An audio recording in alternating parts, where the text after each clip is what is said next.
બનાસકાંઠાના દિયોદરમાંથી મોટી સંખ્યામાં મળીને આવેલી સાયકલ મામલે તપાસનો ધમધમાટ। સ્થાનિક મીડિયાએ પોલીસને લેખિતમાં ફરિયાદ આપતા પોલીસે તપાસ હાથ ધરી।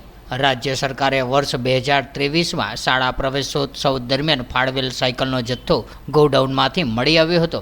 ત્યારે સાયકલનો જથ્થો ક્યાંથી આવ્યો અને તેને લઈને દિયોદર પોલીસે તપાસ હાથ ધરી છે। ત્યારે જાગૃત મીડિયાએ દિયોદર પોલીસને લેખિત ફરિયાદ આપતા પોલીસે સ્થળ પર મુલાકાત લીધી હતી। ત્યારે ગોડાઉનમાંથી મોટી સંખ્યામાં સાયકલોનો રંગાન કરાયું હોય તેવું પણ જણાઈ આવતું હતું।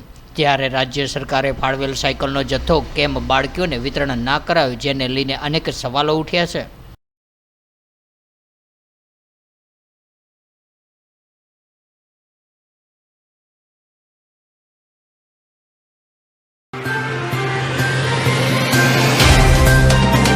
तो व्हाट्सएप, ट्विटर, फेसबुक, इंस्टा जहाँ भी आपका अकाउंट है, इसे शेयर बटन के द्वारा वहाँ पर शेयर करें।